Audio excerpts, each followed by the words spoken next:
let's study some examples. So the first example would be the following differential equation: u prime prime plus x u prime plus u is equal to 0. We impose boundary conditions. We normalize both of our solutions at 0. We require that they equal to 1. Also, we require that our solutions at plus and minus infinity are bounded functions of x. In fact, we require that they vanish. And in addition, we require that one of our solutions, for example, u2 of x tends to 0 at x tending to plus infinity in such a way that the following limit is constant. So that means that u2 of x behaves like 1 over x when x tends to plus infinity. So let's see if we are able to single out that kind of particular solution. Right. So the first step is to write down our p and q polynomials composed of the coefficients of this equation. Right. So let's actually write down these all of our coefficients.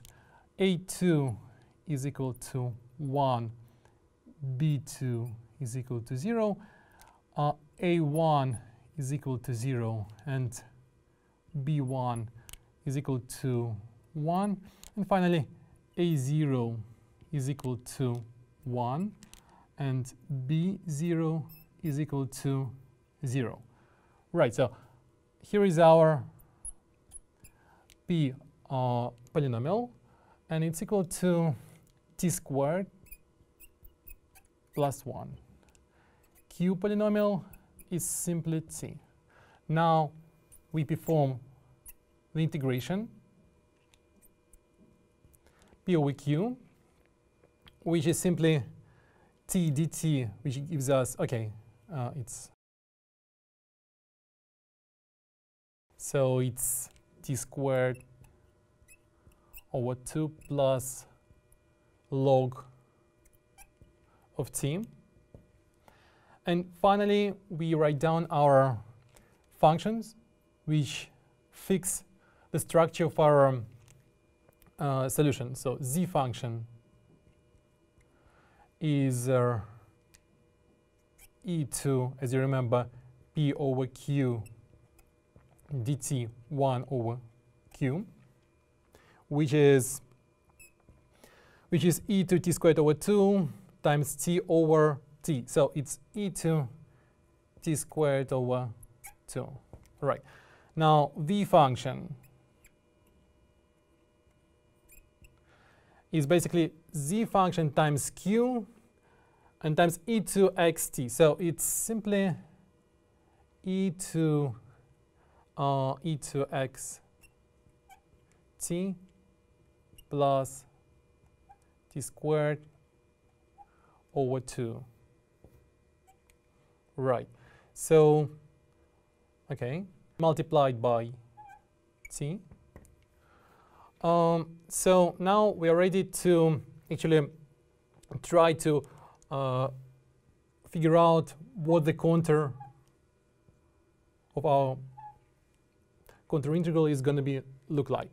So first of all, our solution itself. So u1, 2 of x is equal, as you remember, some contour integral e2 xt times z of t dt. Right. Now z of t is this function, and the contour should be chosen in such a way that the function assumes identical values at its endpoints. Right. So the most obvious choice would be probably some kind of closed contour. Obviously, if the path is closed, then v function assumes identical values at its ends, because it's a single valued function, so it's okay. But the problem is that function z of t is analytical functions in a complex plane. In particular, it's analytical inside this contour. And as a result, the integral can be computed as the sum of the residues inside this contour, but there are no residues. The function is analytical. So the solution is going to be just trivial. It's just 0. So this is not the solution we are looking for. So in this case, it's quite obvious that we should choose a different contour.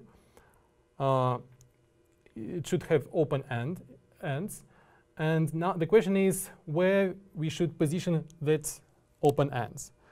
The easiest points to find for these v functions are the points where this function, v function, vanishes. For example, we noted that if t is equal to 0, then v function is equal to 0 as well. On the other hand, we may easily find the whole regions in the complex plane where v function also vanishes. For example, just look at this exponent. It has two terms, xt and t squared over 2. If t is large, then the exponent is dominated by this quadratic term. So if we require that t squared is negative and large, then v function vanishes regardless of the value of x. X may be negative or positive, whatever.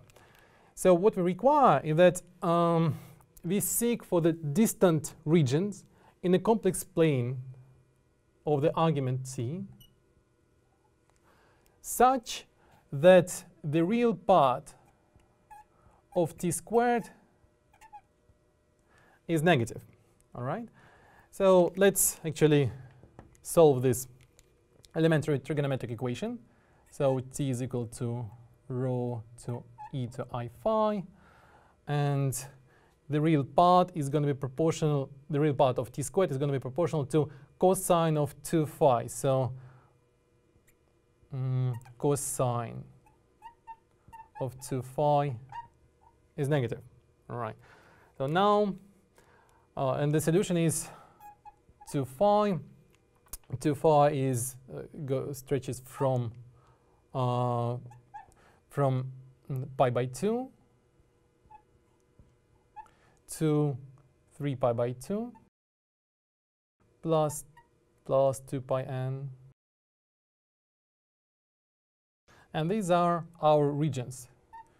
Phi changes from pi by 4 plus pi n till 3 pi by 4 plus pi n. So let's plot these asymptotic regions. Well, first of all, these are asymptotic regions. They are valid only for rather large t. So t should be much greater than x, because the second term should dominate over the first one. Okay, so let's sketch the borders. So this is pi by 4, and this is 3 pi by 4. So this is our asymptotic regions. So this is precisely the area where the exponential function decays, right? So, and plus pi, so there is another symmetric region in the lower complex semiplane.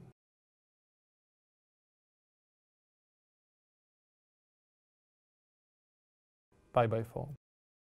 So now what we should do, so for example, can we choose the contour like this, for example?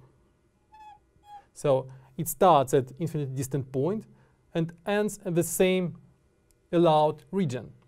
Well, it happens that we can't. Why? Because you can deform contour in any arbitrary way, in any way which you wish. The only condition is that you shouldn't cross the singularities of your integrand. But z of t doesn't have singularities, so what you can do is you can shrink the contour in such a way that it will be positioned entirely at infinitely distant region. But at this region, the integrand z of t, which defines our solution, vanishes because it's proportional to the same exponent. e2 t squared over 2. So because of the possibility of this deformation, it will yield us trivial solution. So that kind of contour is no good. So what would be the other choice? Well, for example, we can choose the contour which starts at one allowed region and ends at the other one, like that.